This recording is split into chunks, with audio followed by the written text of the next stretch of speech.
what they're experiencing, kind of what their lives have been like over the past year or two. And then we're going to talk a little bit about some legislation at a state and federal level and what some of that means and some opportunities as well as maybe some failures on that regard. So we are very, very happy to introduce our panel of shrimpers first. First, Kindra Arnesen and Kindra finds Kulik and Flavian. She's known throughout the country. Was this in front of a lot of people, including congressional representatives and a lot. And also Kim Chauvin, who's we could say the same thing about. There have been a lot of gentlemen, but they're both have an amazing set of talents that have been instrumental in helping us keep things moving forward here in Louisiana. Sandy Nguyen.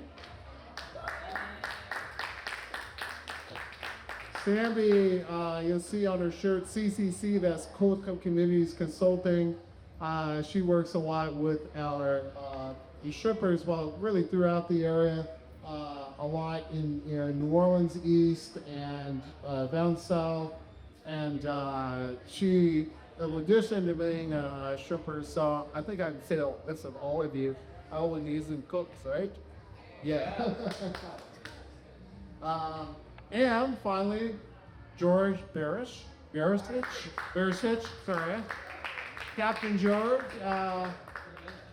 George has, again, all of these folks have decades of experience in terms of, what they do in advocating for our shrimpers and the shrimp industry and greater seafood industry. You'll hear what I'm talking about. I'm not going to say a whole lot more about that. But our moderator today is John Fallon. John comes to us from the Audubon Nature Institute, where he is the Director of Sustainability and Coastal Restoration.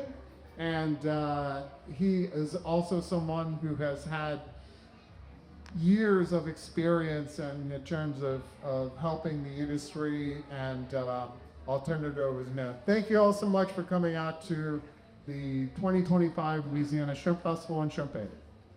Yeah, baby. Thank you, Daniel. Round of applause for Chef Judah for bringing us all together. Well, welcome everyone. I'm thrilled to be kicking off Shrimp Fest with you all for this panel. I think this is really why we're here, is to hear from the industry, celebrate the industry, and that's what we're going to start doing here first.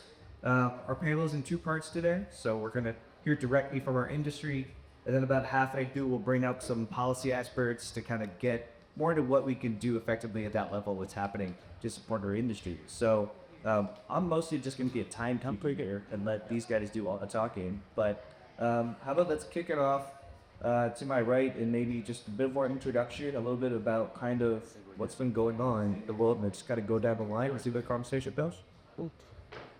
Good afternoon, Captain Kindra Arnesen, fish and shrimp out of the port of Bonnet, Louisiana. Both state and federal fisheries have been involved. They've been involved in state fisheries since before I was a teenager. I'm 48 now. I guess it's been a long time ago. And I've been involved in the state and federal fisheries for almost 26 and a half years. But my passion outside of fisheries is fishery advocacy. And that's for small Bailey fishermen. I've been doing that for about 17 and a half years now. And I'm co-founder of the Minnesota Fisheries Alliance. I sat on the board of a couple other organizations. Was in 7th year. Parish Coastal Colony Government's Maintenance Advisory Committee. So that's kind of me in a nutshell. Mom, grandmother to Hamatier, and a king, and usually fishery management was on. So look, that's that. Same part of what I do is we have our own boats. We have docks, ice houses, supply shops, and we distribute also. I didn't start out that way. Started out commercial fishing. I've been in East Elder Street for 39 years. We have the bigger boats. I have not been in like state waters per se. We got some small boats, but we totally understand the inside waters and the federal waters. I've worked a lot in Louisiana legislation, particularly with the bill that tells you where you can fish from. And I'm telling that day this year because I see a lot of things that are drawing can bill, and I don't understand how our legislators are missing that mark. But anyway, in that part, so work at that legislation. You work also on the federal side of it in legislation. There, keeping up with politics is a must in this industry, but it's hard to do when you're on water. It's also hard to do when you need to be at your business. So we just acquired another dock at Gal because we didn't lose another part of the industry. So between the two docks that we had, one in Terrebonne, Parish, one in Margee, we're traveling now produce lots of the shop, Calidar to Louisiana, and get had two beams that it needs to go to on that project. So I have been advocating more about that. I've been 39 years in this business, probably been advocating for about that long, and it took me a long time to come into it at the beginning. So I'm a grandmother in 12.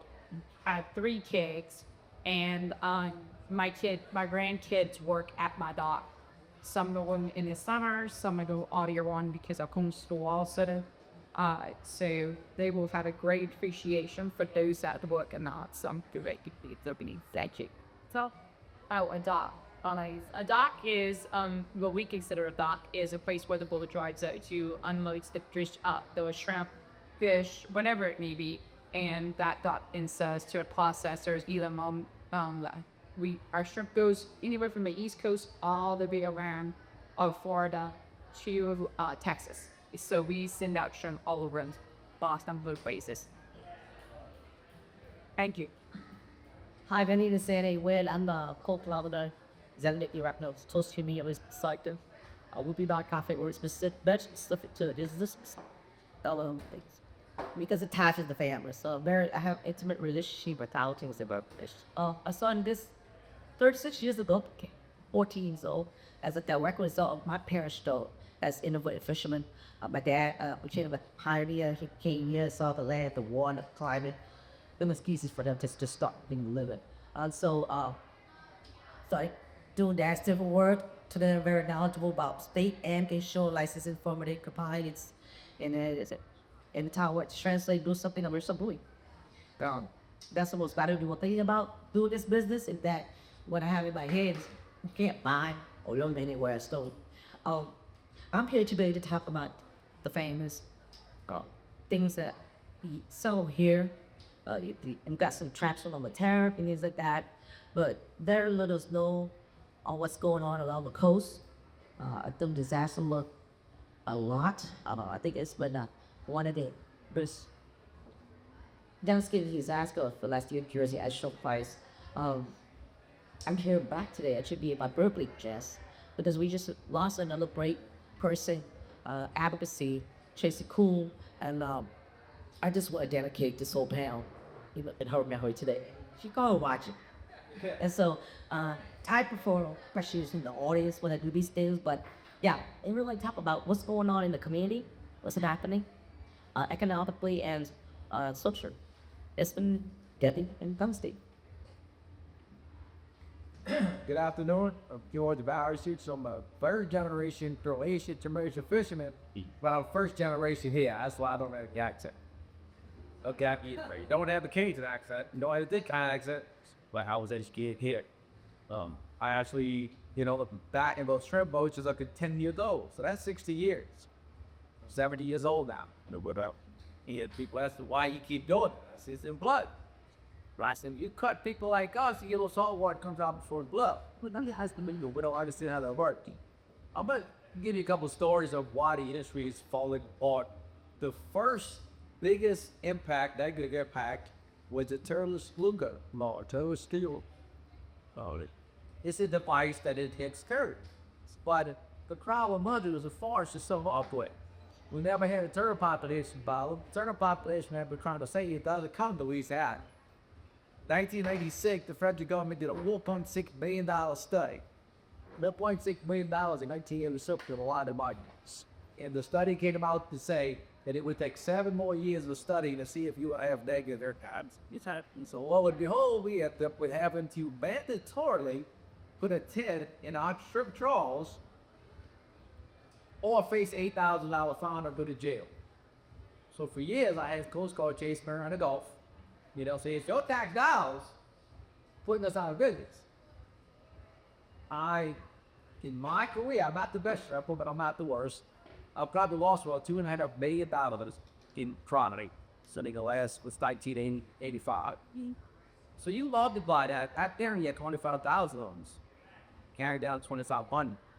So if you don't see the light of day from that, apparently our legislators don't see the light of day from that because they're not really swinging hard. We have something to put up some legislation for us, so we no longer have gladiators.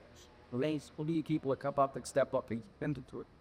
Take the punches, throw the punches, but also take the punches. Now, shrimp, I'm going to show you shrimp. This is what we did for NAFTA. It's a back rubber. It says that we shrimp, we oat, we used to pay cash. And that's basically what it said. Because we don't make enough money anymore to pay tax. Because of the internet, our price of diesel, and diesel is a byproduct. It should be cheap. But once the whole companies figured out, and the government figured out that farmers, fishermen, and truck drivers need diesel or they can't make a living, so they escalated no matter what. But unfortunately for us, truck drivers couldn't pass it on.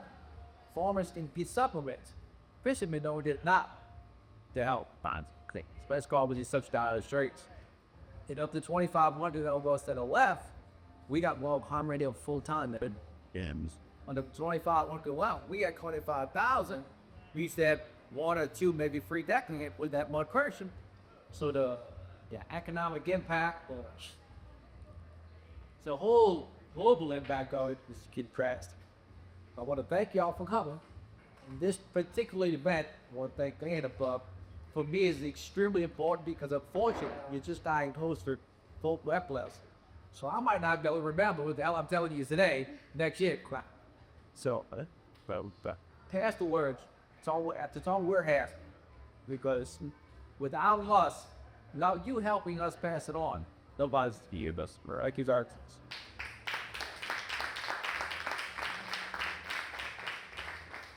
I think in our world, our legislators may not understand our industry as well as they may need to understand it in that part of it. And so what's happening at this point is it should be a critical violation when you go into a restaurant and it's kind of whatever it is, but the shrimp that they're serving or the crawfish that they're serving is golf, and it's not. Yeah, it's a problem. Yeah, and there's just been a following for a very, very long time. I remember when I first started out, I came walk the streets in New Orleans and went to a lot of different restaurants because I wanted to notice what they were selling. And this is not a waiter or waitress kind of thing. This is more, management again in autumns. We have people now that change how they purchase seafood. That's been one of the things that has been good about that the legislation has brought forward. And I think even on some of the restaurants, it was that they thought they were getting involved at one time, and they did not know that they weren't. And that's where we have the DNA testing that has come in that has brought a lot of information forward. So I think that we're progressing. It may not be as fast as this industry needs, but we are making some progress. As far as eating families in the industry, it's a mom and pop thing. This is what it is. My husband loves doing what he does. So therefore, I, being his wife and in the support of him of doing what he loves to do, and that is to get shrimp on your plates. That he literally loves this. He lived on the back deck, but both my kids lived on the back deck in Oboe. But they enjoyed it. That's what they knew. It's what they enjoy. They miss it. So it's one of those things where, is it dying out? Some of it is. But if we can change this trajectory of where it's going, there is a way where we get the new ones into it. I do see some new people coming into the industry. Are they crazy? Probably so, but it's a bad kind of crazy. So I do see some new people coming in, and I will tell you, just even moving into Grand Valley and Jefferson Parish has been an eye-opening experience, because this year, like the May and June season was like killer. And then here came the office season, and there was dead stop.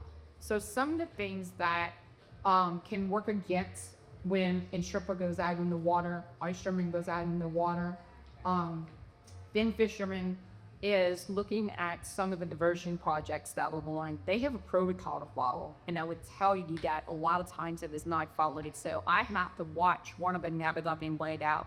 I have to watch it profusely, day by day. I have to call the head of CPR and they're, hey, you're still open and it's not supposed to be open today, or it's at this point, it's not supposed to be at that point.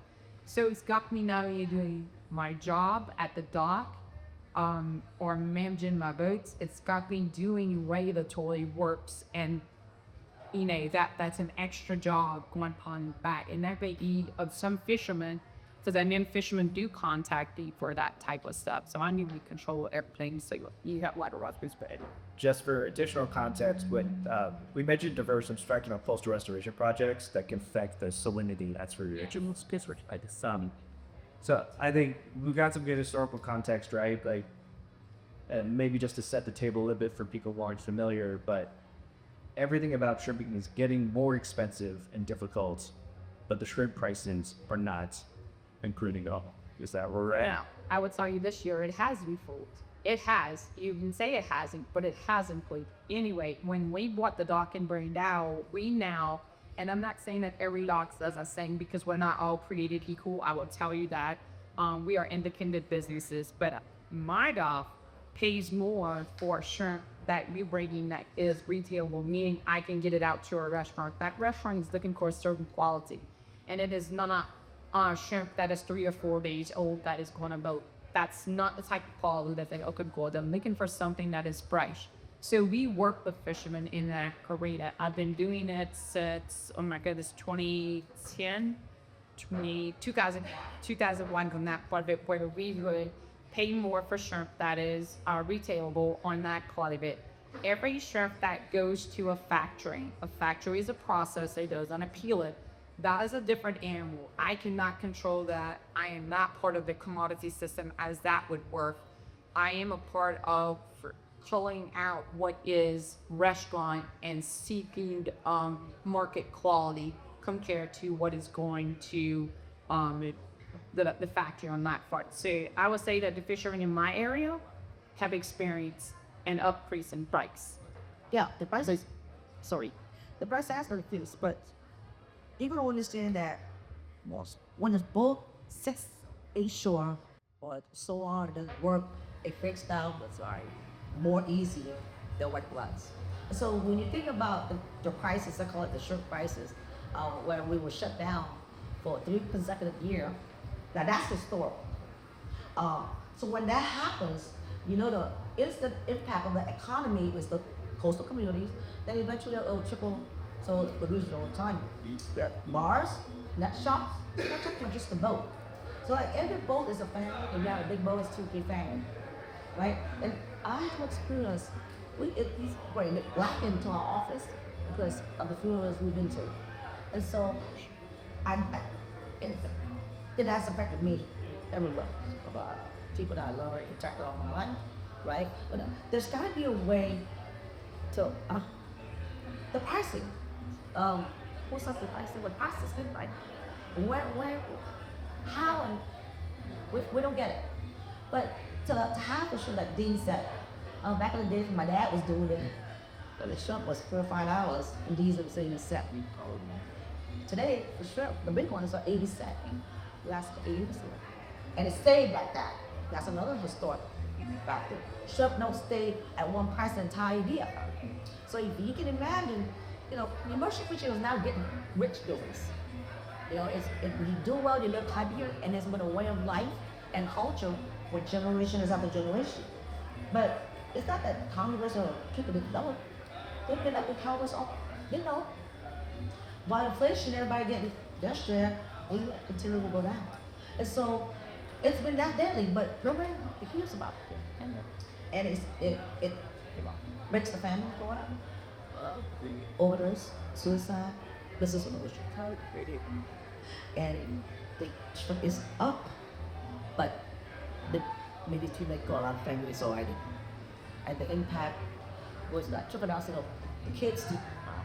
And so I don't see it in once we go 4 or 5 consecutive years, we bring the ship like that, the young Christ. You're on these Goldens, but To give you a little clearer image of what's going on with the fries, we had 3 years of no fries whatsoever. So now it's double. So I mean, he said, well, your shrimp are double. So yeah, they're the 60-cent plate, give you $1.20. They were $2.40 in 1986. In 1986, diesel was 38 cents a gallon. So please don't fish in my boat and tell me things are real good. It's bad. You know, as I kind of jumped out talking to a while ago, it's the first year in 5 years that I actually made money when I went to dock. And I'm spit out front. You find till I started direct arguing about fish there all some years ago. You realize it was going on. But after that, I could shut it down myself.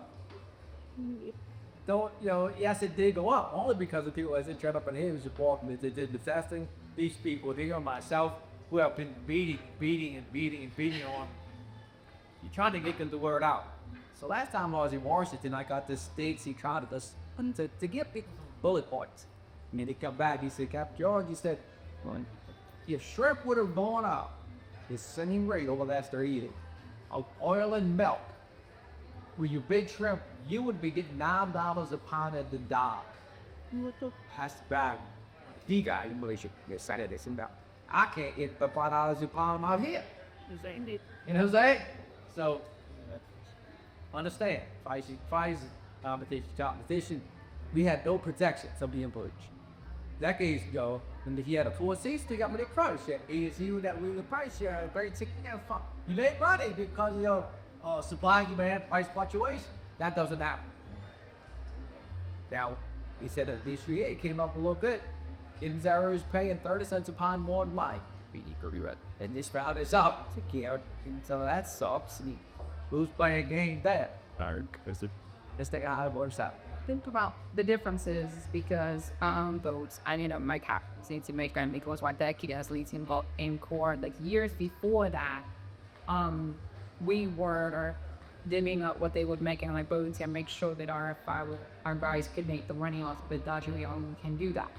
But listen, a processor is not making price.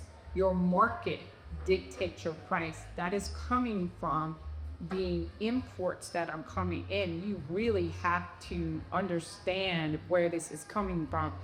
If I know that I have to buy so much product and I only have this much of a line of credit, I have to figure out what I can shape.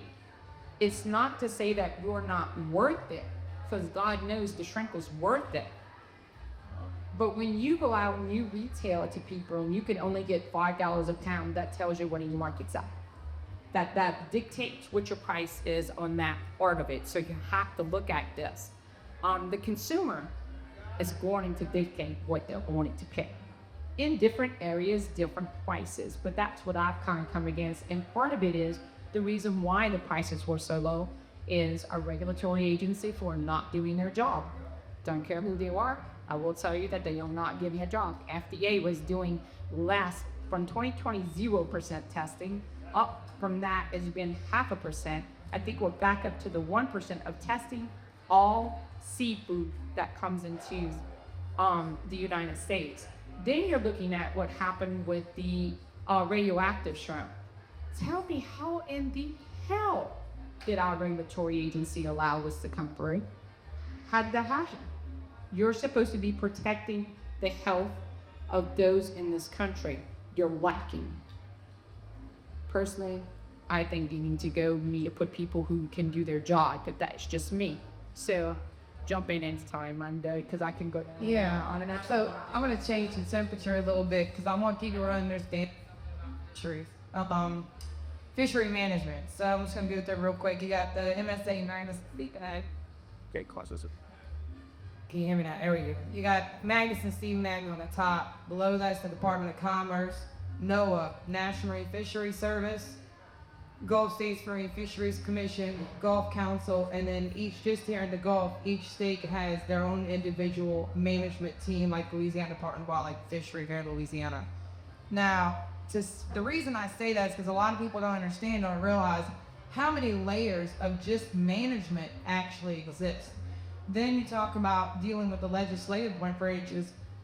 First you have to actually identify who sits on what committee and why it's important to speak to those specific individuals and what that's about, right? So you have to identify those people. Then you got to turn around and try to develop a relationship with those individuals without some big blank check that you can take them to breakfast and write that check, to get legislation done. I mean, I walked the Hill from 2011 up until 2024 every year. I mean, the Hill at DC, sometimes multiple times of the year.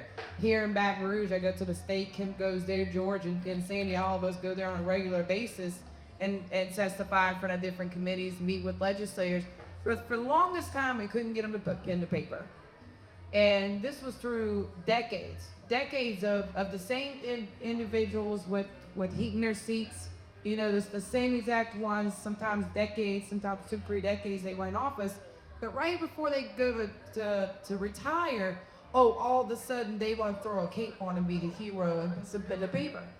So what I've witnessed is, until we actually started writing our own legislation and bringing that in to submit it, we were really DOA, dead on arrival. And we've actually seen some success over the last couple of years that were not from people getting ready for retirement, that still had a political even career in their future. When we write that legislation, we actually go in and we meet with them. There's some of them that really want to do what they can do to help, but the devil's in the details. And sometimes you got some feel-good legislation, it feels good for the headline, it feels good for a moment, but it really doesn't do anything, or they forget to put enforcement arms into that legislation where there's actually some enforcement, or if there's enforcement, the enforcement agency doesn't do its job because everything's so politically corrupted, from behind the scenes. So this is, when I say uphill battle, this has been a massive uphill battle. But on the flip side of this, and I wouldn't be doing my own conscience service if I didn't bring this up. Small family fisheries have been under attack in this country for decades, all in the name of conservation and sustainability. There is nothing more sustainable than harvesting a protein generationally. When you have someone that calls themselves a generational fisherman, it's because this was taught to them from 200 years ago. The tides, the moons, when the run is, when they got a fish has roe in it, or when the shrimp are gonna bunch up, and if a high river is gonna impact it. All of this knowledge, the navigation, the MacGyvers, they literally can fix anything on a boat, from the bow to the stern, keel to the sides. So having said all that, for decades, it wasn't that all of our fishermen were complacent and live with the status quo. I don't want to offend anybody here. I'll look what I said out of here, this is in this room, but what I'm about to say. But I'm gonna say it. Decades of complacency. Our fishermen go out on their boats. They expected that they lived in the United States. It's the American dream. We had representatives up there representing us in the best interest of the country at heart. And we're going to go out here, we're going to harvest this protein and feed our country, because that's what we do. We're simply your access. That's literally our job, to feed our country. And a lot of our older generation, they really believe that those elected officials were there doing the right thing and doing their job. But this whole entire time, there's been a lot of different organizations that were funded by corporations that have been pushing campaigns, all in the name of sustainability and conservation, that have imposed unnecessary regulatory burdens upon those that are harvesting our oceans and our sea, that literally shut commercial fishing down in certain communities. And what am I talking about? What I'm talking about is, okay, just to touch on this real quick. I'm part of a coalition of fishermen that covers every inch of coastline in this country, with the exception of Great Lakes. Used to be with the exception of Hawaii. He has some affiliates there now. Aren't you? The greatest honor of being part of that group is learning from each other and what goes on in every single coastal community around this country. And when I hear fishermen say we used to have 1,600 boats that did this fishery and now we have 16, where's the red flag in that? I'm talking about our nation's food security. I'm talking about continued access to a wild, harvested, most organic, natural protein source that you can get your hands on. Yeah. Once we lose those 1,600 boats to 16, that's so much generational knowledge. And then that protein that used to be metric tons of food that came to our shorelines, now it's sitting out there on the water or swimming the sea. We hear these things called overfished, experiencing overfishing, but if you look at the studies, they go out and they find somewhere that has no habitat, intentionally to do a study to show that there's nothing in that no habitat. What I mean by no grass bottom, no rock bottom, no real coral reefs, and this is where the studies are done, and then they turn around and say, oh, well, there's a fishery problem, so it's a stock problem, so we have to have a rebuilding plan. Well, then the rebuilding plans come in, and they don't rebuild anything. All they do is they eliminate boats. So the trajectory that we've been on top of all of that I just said, you got groups like NOAA that gives exemptions to importers that are importing seafood from countries that utilize slave labor, that has radioactive shrimp. I mean, even with the radioactive shrimp, we didn't get the ban on Indonesia shrimp immediately. That's October 30th. When was Kennedy on there talking about the alien shrimp? You gonna turn it to the alien if the shrimp?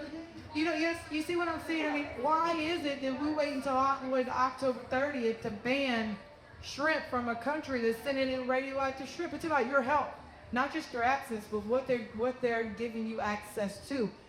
This is a very multifaceted, very challenging issue that we've all been working on, singular and some of us collectively, in order to try to address. But ultimately, I've seen more pen to paper and legislation just here recently than I've seen in decades. And then at the federal level, we can't go state to state and do this every state. It would take decades to get the labeling done in every state. But at the federal level, why is it that the United States government is permitting companies, I don't care if it's beef, I don't care if it's shrimp, fish, oyster, whatever it is, any imported product, to have an American flag across their label? We need legislation at the federal level that the states have to follow those guidelines, not under the guise of protectionism, but under the guise of honesty and under the guise of human health safety standards. And I know I probably said too much, but that's just kind of a quick little glimpse into the educational part of what I work on and what we all work on to kind of try to give you a little bit clearer picture. But we're up against where this is the true David and Goliath story, and we're actually below 2,500 shrimpers now. We're just above 1,200 in the state of Louisiana. That's the latest numbers. So, which is cut that number in half. And if we continue to do this, it's not if, but when we lose it all. And if we don't have all of these boats to fulfill a certain margin in the market, then we have nothing. And it's going to take more than one business to do it. Kim and Dave Chauvin are incredible humans, and I don't know how they do what they do. But we're real fortunate that you guys have put in what you have, and I hope that maybe some people can learn from that mind and expand it. So that's When I asked them what they done, I wish probably, yeah, it goes both ways. People always talk about why you so was dark. They make so much money. They get no. I have to start with that. Without the dollars, there's hundreds of folks and families that can't work. So what I don't understand is, imports has always been there. We only provide 25% of the country's no, way lower. And then now, before it was more, right? So I don't get why it's the most desired seafood in the country. Or providing that 10%. Imports is gonna always be there, but how did they let it go to where it's gotten so dead? if it's 11%, why not take care of us first and then worry about everybody else later? If they own everything. That's what I'm saying. Go the clutch. It makes no sense. I don't see the map there or the rocket. 94% current. 94% imports current. Yeah, I can kind of make a little sense to you. All right. So you got a group called SAP, Stronger America Through Seafood, JBS Patkin, Cargill, Red Lobster, Fortune Seafood. The list goes on. Look at their voting numbers. Under the umbrella, Fortune Seafood is Fortune International LLC. Fortune Agriculture, Fortune Imports. They turn around, they come in here and they buy the infrastructure, the land-based infrastructure that was built off the back of the fishermen. Like a distribution center right here in New Orleans. And you go on their website, you look at their shrimp page, and it's all really well marketed, verbiage, the photo imagery and all of it. And it's all of the imported shrimp and how it's all grown sustainably. And at the very last on the list is Louisiana or Gulf Wild harvested shrimp with some white shrimp thrown on a plate with no real marketing behind it. So when people ask, look, the gloves are off today.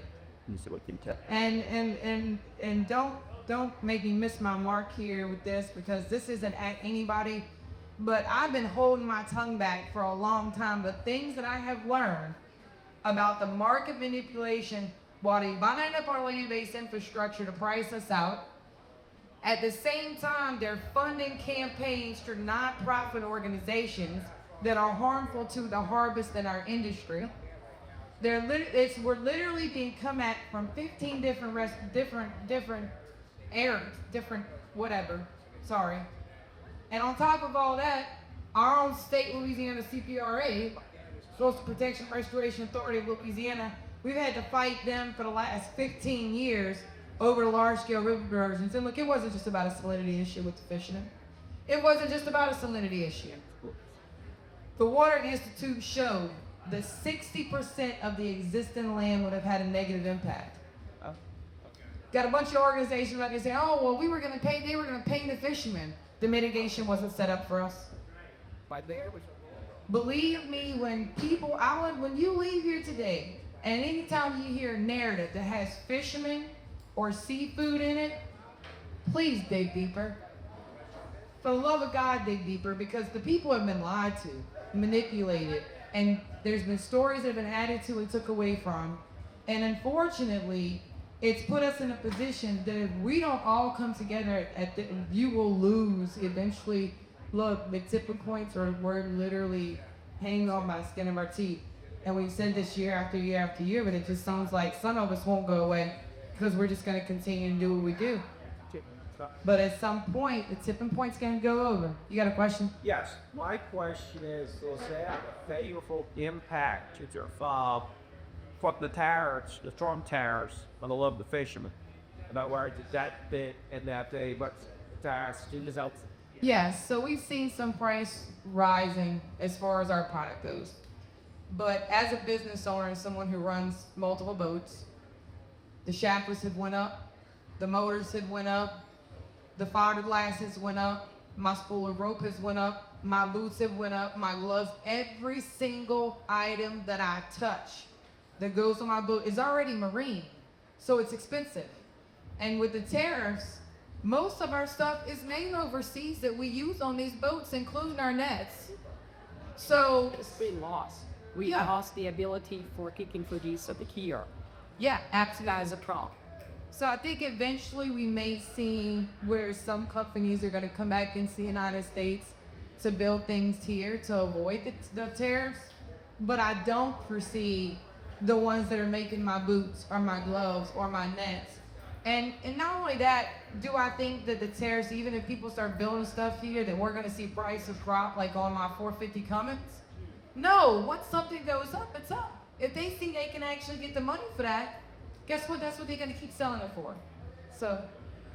So we are going to have time Double-edged sword. for questions at the end too. Do you have anything else we want to get in here before we invite up our next two panelists to get more opposite on it? One thing that I just want to say is the takeaway from this whole thing is this is about what you consume you as a consumer. It is it's my wish that you would be more advocating not so much the fishery, but what about your health? What are you cooking on your plate? Whether you go to a restaurant where you're buying from the seafood market, you know what you're buying. Ask for deep questions.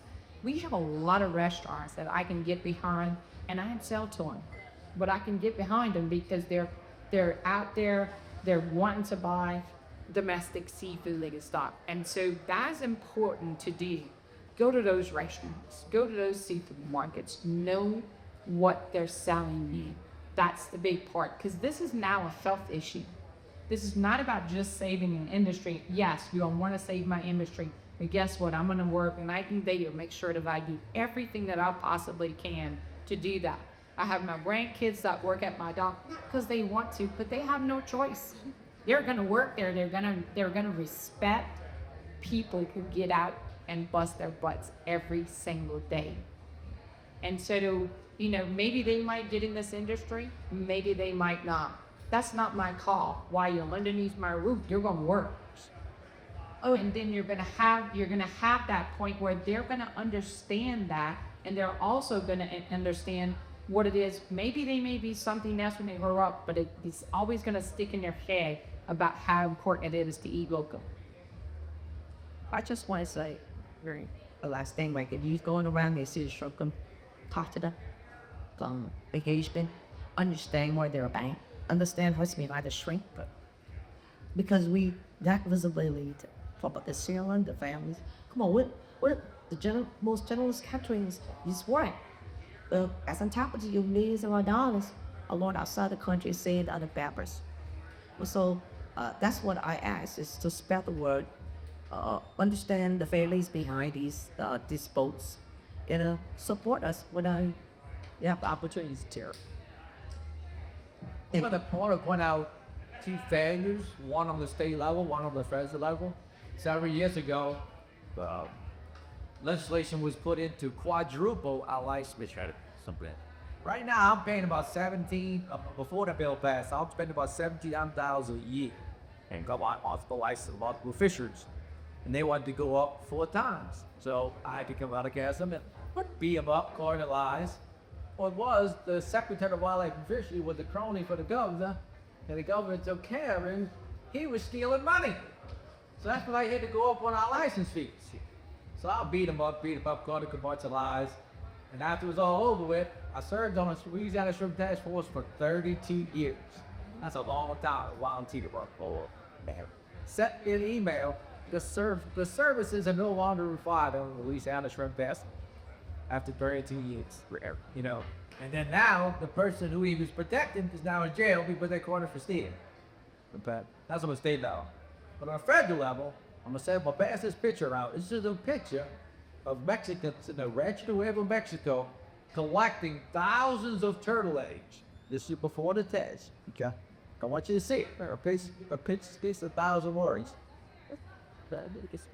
Back then, instead of pulling a 10, I, on behalf of the commercial fishing industry to Washington, I said, give me $1,000 fee on every licensed triple. At that time, we wants to be about 6 pounds deep. And earmarking for turtle restorations. I had to build this ranch. And he said, well, you know, Cap, we can't do that. I said, why not? He said, well, calling you down. I go, no, man, you tell them why not. He said, well, you doing such a good job, Mr. Barisich. Why don't you tell him? So you take a nest up, you put it, you incubate, you get a 68% survival rate. And as you go for 2 days longer, you get a more female. And so if they would have took my money, I wouldn't have lost all this money, and their return recovery would have been happening 3 or 4 years earlier. I asked the guy why. He says, well, that's not the natural way of things. So you're going to get a 3% survival in it. So at that point in time, I stood up and said, I said, you know, gentlemen, it's nothing to do about turtle restoration. You want my damn nets out the water, is y'all not going to rest in that. So I'm going back and shrimp until y'all get y'all job on the street off a lot of time. So that's great. Thank you, thank you to protect the state code. Even so, I can understand why a lot of the shrimpies and fishermen don't want to support an underground organization because they keep getting stuffed on. They keep losing. We just too hard there, son. Okay, yo. Let's segue into talking a little bit more into what's happening currently at the policy level. I know we touched on that, but invite me. So let's bring up James Mitchell and Margee Green to join us on stage.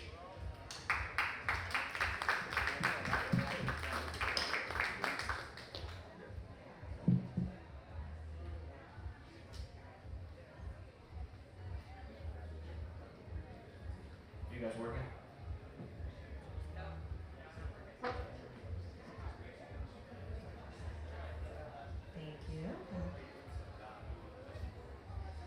Want to introduce yourself and tell a little bit what you're doing? Then we'll pass over to James. Absolutely. Hey, everybody. I'm so happy to be here. Really, in awe of the folks on this stage and excited to share a stage with them. My name is Margee Green. I'm the statewide director of the Louisiana Food Policy Council. And so, kind of to preface that, I do general food systems policy, though.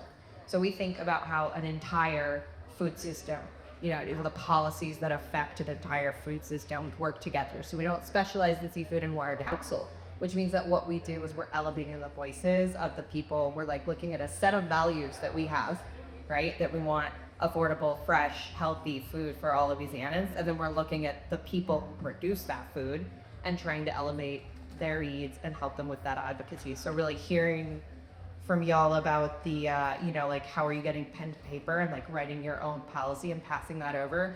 A lot of that is the kind of work that we, work to help everybody in the food system be part of. We just completed our first legislative session as a statewide food policy council, the 2025 session. So we're an outgrowth of the New Orleans Food Policy Council, which has done incredible, seafood working group work for years. But we also recognize that when food policy is coming out of New Orleans, it's not representative of the state. A lot of commerce for seafood happens in New Orleans, but not production. And the needs of rural communities, especially in North Louisiana, those aren't being represented when we have just a New Orleans Food Policy Council. So the New Orleans Food Policy Council, again, which has been around for 20 years doing incredible work, remains and has a really strong team here in New Orleans. And in March of 2025, we moved to also having a state level advocacy arm. So yeah, pass it over to James.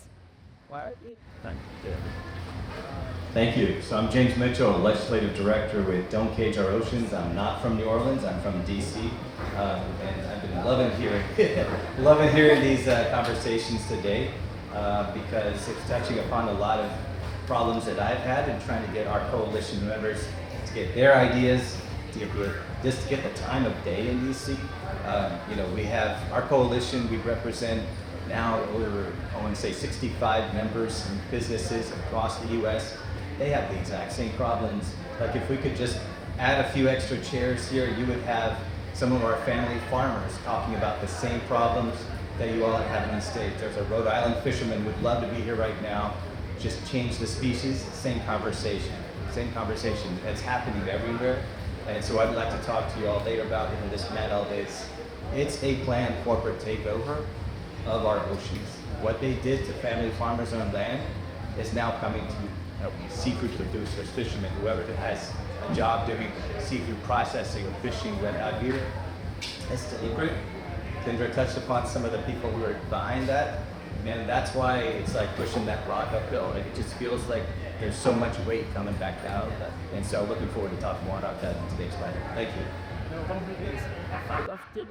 We'd like to consider farmers at the land level, so the USDA doesn't include us in anything. And I wanted to say something about that actually, in this tie-in that you're making, James, I think is so important, is that That's the book. it's, we don't, but here's the interesting thing about farmers who produce the food that feeds us too, right? Because I have comprehensive feed policy, so that's ag as well. The farmers who produce the food that feeds you, not the commodities, the people who are growing bell peppers have so many of the same issues that you all do as well, and you might think, well, but they have the USDA. The USDA calls the crops that farmers who produce food feed you, they call that specialty crops. Okay, so the USDA really, for the most part, focuses on commodities that we don't eat and big agriculture. And so I think that you might think that there is daylight between what the people on this stage all believe in. I guarantee it.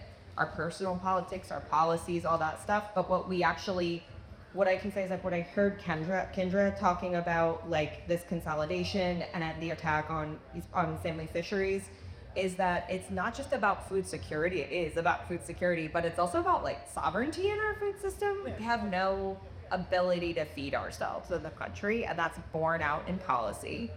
And when I'm sitting in the audience listening from a policy perspective to these folks, what's really clear to me is all of them know their policy really well. Like policy people who work in policy are meant to interpret the policy and the implementation for the folks doing the work. But clearly, fishers have to do that for themselves because it has not been a supportive environment for them, and it has not been an environment that's like comprehensively listening to the people who produce.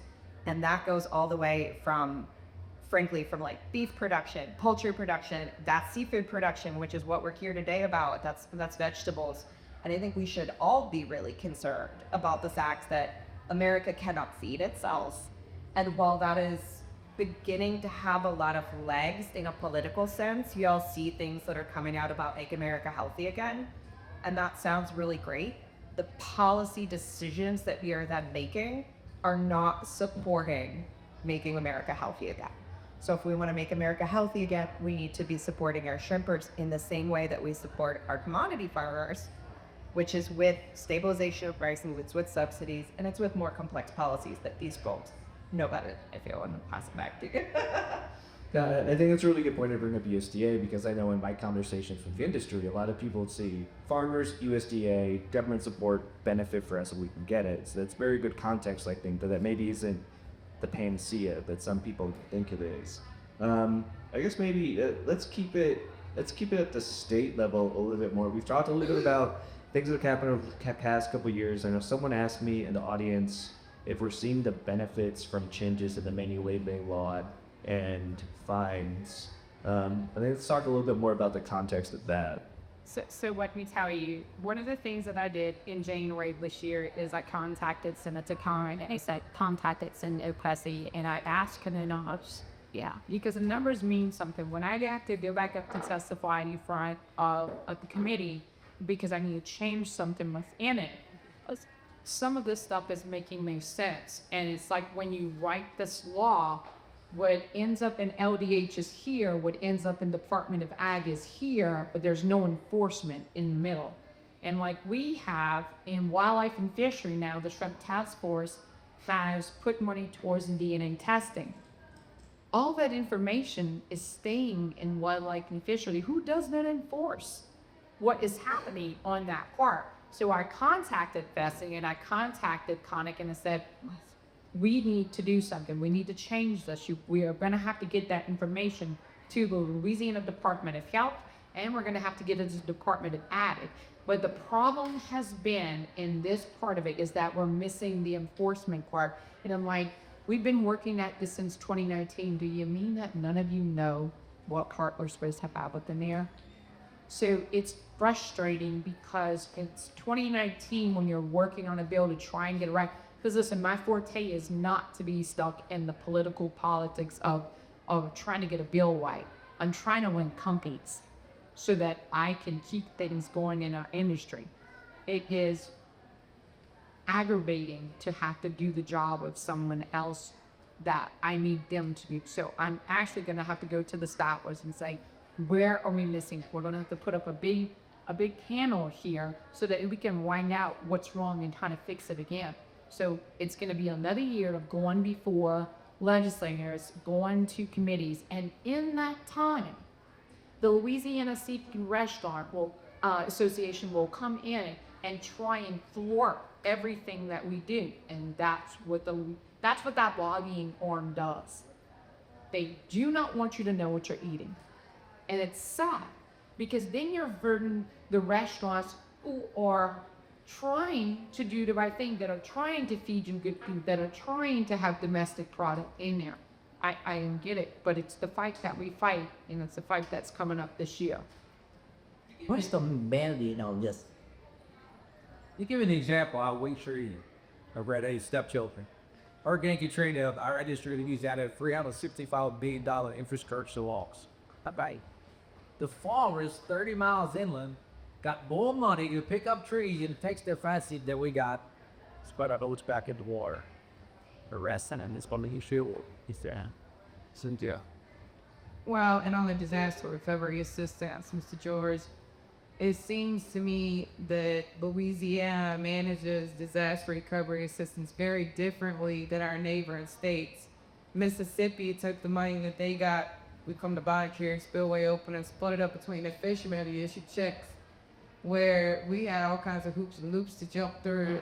And most of the fishermen didn't even end up getting their paperwork filed correctly, so they didn't end up getting any type of assistance from those impacts. So disaster recovery assistance is something that's being worked on at the federal level, and there needs to be a consensus and time with the state level to iron those things out. And we've worked on that some, having those conversations with our state level partners. But on the Don't Cage Our Oceans, James, I just have to thank you for all the work, before I forget, I'm not bouncing all over here, but I want to thank you for all the work that you've done in DC and for inviting me up to walk the hill with you. It's been an incredible learning experience. I think that more people need to understand what open water aquaculture is and why that's so dangerous. And we've been having that conversation for a long time, but I think you're the best person to explain that. It was mentioned that we're dealing with the same players that our land-based food producing brothers and sisters are dealing with. And this was very true, and I learned this when I went into the USDA meeting a couple years before me. I walked into this room, it's a bunch of farmers, and I was just sitting there just listening and absorbing everything. And I started to hear the same corporate names, JBS Pack and Carré, etc., that we're facing that wants our water bottom. And while they're pushing to get our water bottom, access to that water bottom for open water aquaculture, they're also funding campaigns to impose further regulatory burdens on us. So, James, I really love it if you could kind of give them the quickest, neatest, craziest, fastest breakdown for open water aquaculture, why it's a problem, what the environmental impacts are, and what the market impact will be on existing fisheries. I know it's a big ask, but there you go. I do this all the time. Thank you so much. Yeah, so basically what we have here is a situation where we're going to suffer from less quality seafood, bad quality. We're going to be blocking out prime shrimping and fishing grounds by putting industrial net pens in the water. Now these net pens are open discharge. So everything you throw in, fish feed that doesn't get eaten, all the fish poop that comes out, all the fish parasites that are spread to other creatures, like basically the ones that the wild growth fishermen are looking for. And then all that chemical, because when you put fish together in a cage, they all get sick. So you have to dump antibiotics, you have to dump anti-foulants to get all that gunk off the cages. All that's open discharge. There's nothing that gets filtered out. And so it's getting filtered by other creatures and then ultimately ends up in your body, right? So we're having, again, the same players that are behind pumping out fish feed, so that's Cargill, pumping out fish pharmaceuticals, that's Merck, and then you have JBS, also the fish feed industry, right? They're looking at ways to convert surplus of soybeans into fish feed that are then going to go to feed fish. Now, are fish designed to eat soy? No, right? You're going to have that. And so what we're seeing is this effort to join forces, and yes, there are some environmental groups that are also there to paint everything green for you, make you think it's nice and sustainable. And so they're working with big industry, and they work the hill, and I know because I see them. I see them when I go to the hill, and I see that the Strong Americans for Sea typically goes and talks to the Republicans. Coalition for Sustainable Aquaculture, as they go by, goes to talk to the Dems, and they have a strategy. And so that strategy is there, and sometimes I meet with a Hill staffer who works at an office, and I'm the first person they've heard that has the narrative of our side, right? I'm the first person that, I never thought about that. But they told me that we were easing the pressure off of wild fish stocks by setting up Finfish farms in our waters. Actually, no, you're not, because what do you think goes and feeds that fish? You got to take up forage fish from all over the world, grind them up into pellets, combine them with soy, and then feed that. And you're actually taking more fish out of the ocean than you're left with at the end of that process. So they've been reading these articles from The Economist, just any mainstream press telling them like a fairy tale basically of how we should be doing seafood. And what does it do? We have to give our keys to corporate America and hope that they have our interests in our rights, right? And so that's really, I just want to wrap this up by saying we have introduced legislation to push back on NOAA and industry working together to put these things in our waters. One bill is called Keep Finfish Free. That came out earlier April this year, so we're going around and talking to Senator Cassie's office and others and kind of get those sponsors on that. And the other bill we've been working on is called the Domestic Seafood Production Act.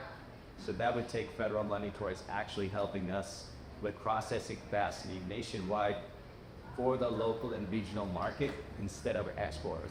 Because every time we fall into that export trap because we don't have options, that gives the opposition an excuse to say, oh, we need a seafood trade deficit, so we got to flood the market with imports. But we have to close that gap. And so what several people on stage here are trying to do is close that gap the authentic way, which is by selling direct to people who live here, the seafood that they're catching. And that's the way I'm buy it a lot. Thanks, James. I appreciate that. Well, I had a question, and especially at the federal level, because when you mentioned NOAA and Sea Grant, because Sea Grant had a partnership with LSU Arnesen, and they get a big tithing to Louisiana by direct. And I haven't heard seen anything on it. Matter of fact, I've looked at the Sea Grant website, and it says in 2023, a federal investment in Sea Grant of $94 million for an $828.3 billion in economic benefit. And the Sea Grant is having their partnership with 34 different universities. I can't name them, but LSU Ag is one of them. So where is LSU Ag at the federal level to come to protect our local fishermen? Yeah. Yes.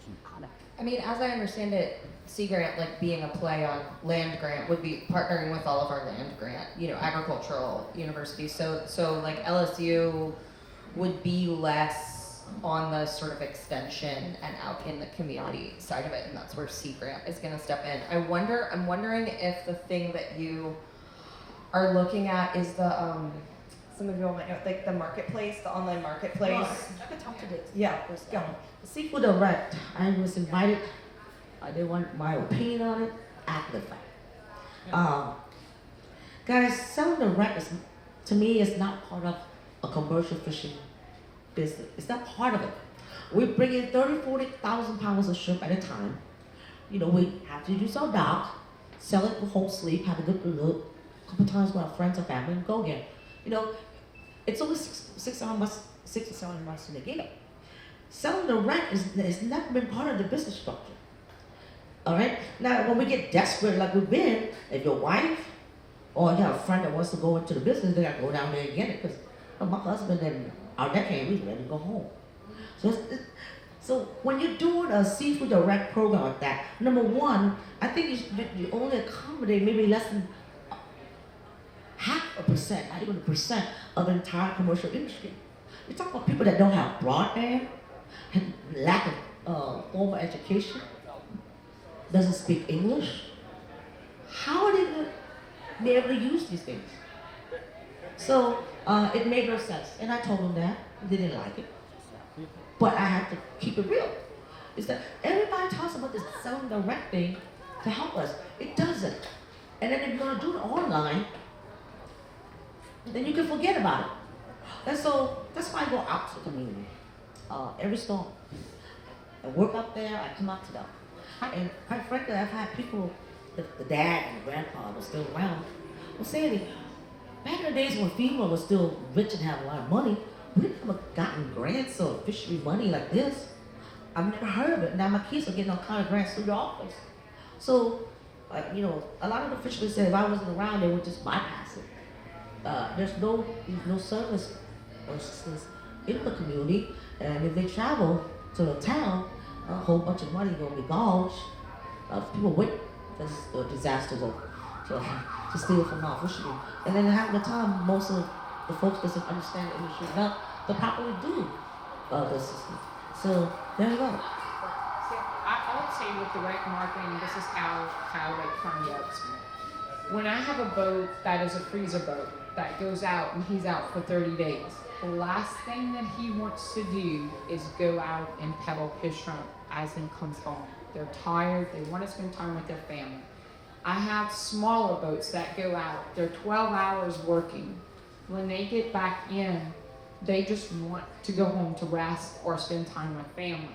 So some people do it, and it's very minute amount of people that do it. But one of the things that we need to look at is Delcom is the exact issue that we had with it. So some company came in and bought up the processing, the ice, cow, or gin, and a few other things there, okay? It's all shut down now. So they have 4 or 5 fishermen that come in to come sell. And so the problem is then it begins to get political. So only so many people can go in, or only certain people can go in to sell. In that, they've never taken a business class, don't know how to work the market, not understand what their price point should be. Because I used to have those same people that would work it would come to me in January and need to borrow money at that point. That's a problem. I've been begging Sea Grant for probably 20 years now to do business classes to understand how to market their shrimp or price their shrimp. So people go to that Delcom market to get cheap shrimp. What happens is it then nosedives all the rest of us in being able to do that. I have another place here in New Orleans that we do a quality frozen product. Okay, so for me, we do a quality frozen product. We're in Terrebonne Parish. That same entity just takes shrimp and they freeze it. So they sell it cheaper. When I get out with quality products, some people want it, some people don't. So I'm fighting that price market on that part of it. So I'm paying higher for it. I have to get a higher price for it. So you understand there's two different things. That direct marketing. I'm doing some direct marketing. It's tough. It's hard if you cannot read that market if you don't know it. And sometimes there's been a year, let me tell you, they handed me my butt. And that's because my price was too high. Now to a fisherman, my price was not too high because they needed to make that money. But on the other end of it, I took that hit that year. Delta was the only facility listed on the No. Direct. No, they have some other ones, but you're going to other fishermen. You're going to those fishermen per se. Yeah, real quick on the direct marketing. I know they built one over in St. Bernard Parish. There was one built down in Lafitte. Delcom Direct was also a facility there that was utilized. And this is the thing, so we already have like a long laundry list of layers of regulations that we have to comply with. Well, when it comes to direct marketing, then we almost we become like the dock. So we have to fill out the trip tickets, we have to send that into the Louisiana Department of Wildlife and Fisheries, we have to make sure we add that into our own income. It becomes very convoluted, especially with some of our older fishermen that have look, they can fix anything, they can navigate you anywhere, safest captain you ever want to get on the boat with. But when it comes to paperwork, that's where the lines start to get blurred and you get in that gray area, which actually sets some of our fishermen up to come under regulatory enforcement, and it ended up costing them more than what it was worth. Now, for a few of our fishermen that have went through the direct marketing, what they've been able to do is they've been able to build a clientele base, right? And they've had the ability to build their business model, or expand their business model rather, where they send out a text message and then it goes across to say 50 or 100 people, maybe some restaurants, some markets, some individuals that they like a lot of shrimp bowls during that season, or they have a big family, they want to just keep getting them and put them up, and everybody freezes for the year. So, a buddy of mine, he was running his boat. His brothers had boats. Well, he ended up, something happened to his boat. I can't remember if it sunk or caught fire, but something happened to the boat, and he didn't have the lump sum to replace it. So what he became was the middleman, and now his brothers go out, and he does all the marketing and stuff, so it's still a family business. But I can tell you, my boat leaves the harbor at about 5:30 in the evening. I go out, I splash my frames right before dark because I want to get that dark 30 push. I want to see what's there before and I want to see there when dark comes. I don't stop pushing until either the shrimp stop or the sun comes up and the shrimp stop. So by the time I clean my boat up, fold my frames up, get all the way back to the hill, dock my vessel, I want a shower, food, and bed. And that is in that order. That's what I want. You know, and then by the time I get up and look, I did the direct marketing there for a couple of months, a few years back. And I was having to, my husband and I worked together, so we'd go to bed. Well, I'd lay down for about 2 hours, my alarm would go off. Then I gotta think, are they actually gonna come all the way down and meet me? Now I done got up, I done loaded the shrimp off my boat by hand into my truck, iced my truck, brought my truck home.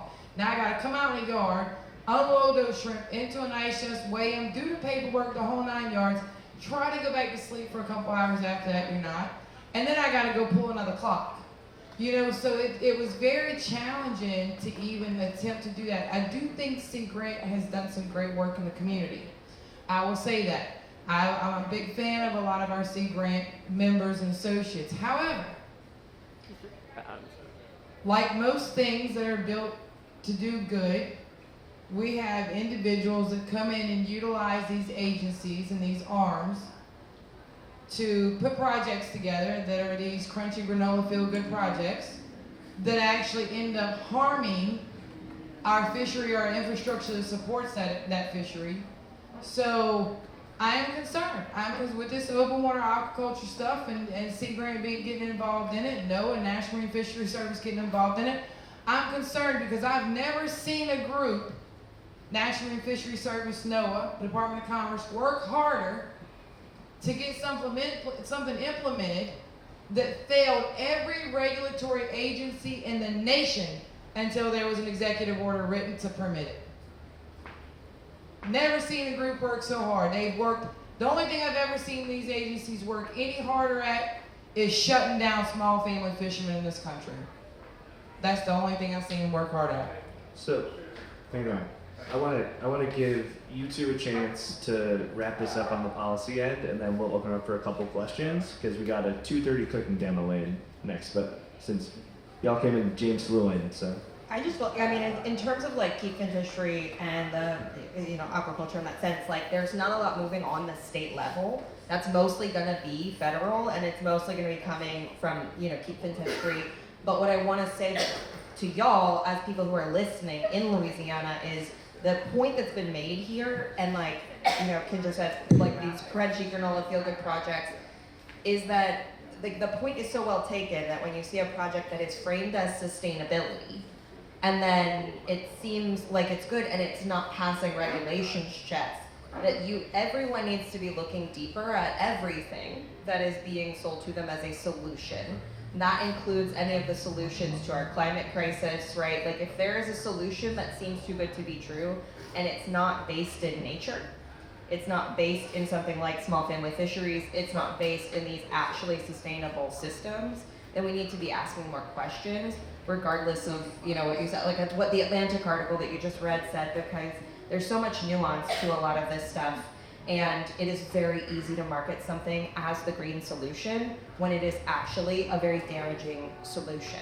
We see this in all sorts of industries. There are so many analogous things between this and energy. There are analogous things between this and agriculture. And I just think that it's what we need to keep our head on a swivel for, because the most simple solutions that policy needs to support are the things that we've been doing for a long time. We don't need like big fancy tech solutions. We kind of already know what we should be propping up via giving our money and writing our policies for. So I'll pass it to James. I know we got to rush. Yeah, not much to add there other than encouraging you all to be part of this process of putting pen to paper, right? In order to make them do this, we have to do it for them. Sometimes it's not something nefarious. Sometimes I go in an office and it's a staffer who works on like 50 issues. And I meet them a month later and they say, well, what did we talk about again? Look at your notes, you were taking notes when we were talking. So they need to be refreshed over and over. About the second or third time that I talk to a staffer in Congress, they get it. They finally get it. And what they want is for you to hand them a piece of paper of pre-written legislation. What they'll do is they say, oh, right by the boss, this looks good, thanks for doing this work for me, otherwise They don't say otherwise they would have never gotten voted, but that's the truth. And then they hand it to somebody called Ledge Council or Legislative Council.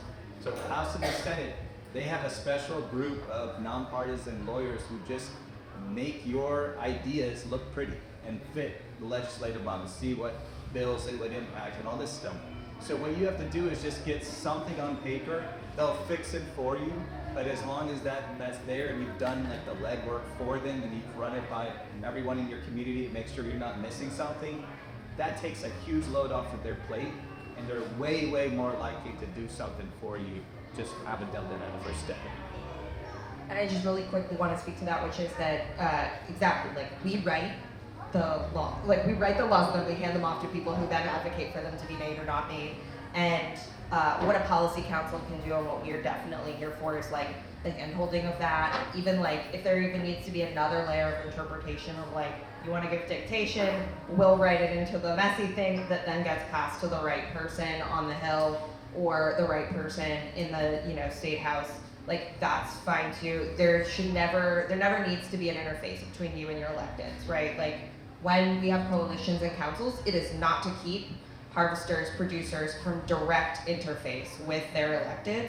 You should absolutely be talking. You guys maybe too, I don't know, directly to, you know, your electeds. And then we're also happy to herd cats, find the funding to get y'all there, you know, figure out where everybody's going to dinner and give the talking points so that it stays on track, because there's diversity of opinion, right? So we want to go in and be like, what's the thing we actually agree on in this one meeting? And you can make your calls about what we disagree on later. But I just want to name that is that, like, when we come together as councils, as coalitions, we can get those bills written real quick, and it can go from like a little voice memo that you guys, the people who are harvesting, know needs doing, to something that's actually on the Louisiana legislature website in bill text. Harvester to grow, that's where it's taught. By the time you get the word out to the community. Yeah. I surface in 4 languages. And that's the one reason why we do public comments on Fridays, and what generational American fishermen will come in and we'll write it up on, make sure that it goes off on in the time and proper manner. So there's probably only myself doing this crazy work, but it's the only way that works. Like you said, you gotta do it for them, because it's historically, it's the way it is. Okay, I think we have one question that we want to get to for David. You have a question? Yeah, I just had, actually it's 2 questions, real simple. First of all, one is a statement, and that is that what we should have is a fishing and processing industry.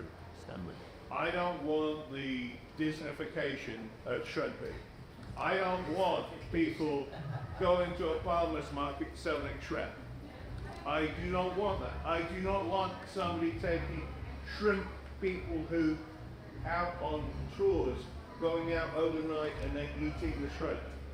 This is turning into a almost historical situation.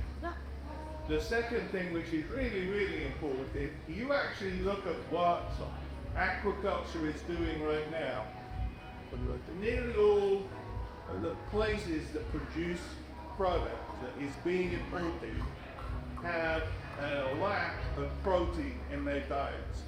You take India, you take all the countries, even Ecuador. You can say Vietnam too, I'll be here. Vietnam, basically they need protein, okay? Now what we're doing as a country is almost like the potato famine situation.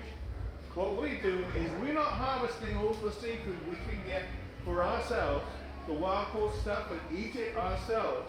No, what we're doing is say, you know, we don't want to harvest this stuff because I like going out catching redfish and it's an enjoyable experience. So what we want to do is we want to go out and take the proteins from a country that needs protein, bring it in here, and then not harvest their own protein. That is criminally wrong. And anybody who's an environmentalist who is going to turn around and say, BAP, best agricultural practices, this is an organic thing, this is what we need to do. Just understand, you're killing people in third world countries because they're not getting the protein that they're producing on themselves to consume themselves. Now that is something that if there's Like, the only people who can argue with this conversation is a vegan. But everybody else, you have no justification in eating product from countries that need the protein. So, I agree, David. There's a lot of underutilized species that we could be harvesting right here out of our own waters. Take mullet, for instance, here in the state of Louisiana, when they banned the gill nets in 96 and 97, around that era.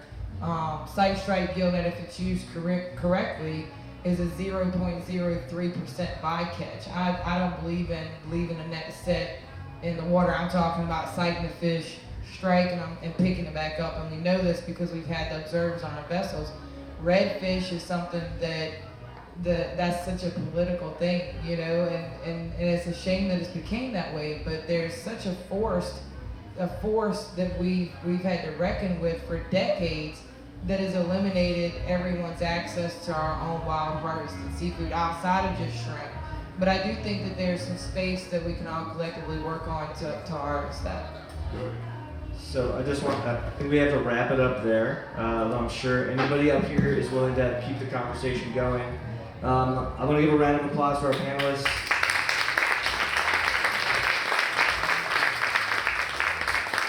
I believe we have a cooking demo coming up here shortly at 2:30, so stick around to see that. And my parting saying is, there are no fisheries without fishermen. So, thanks for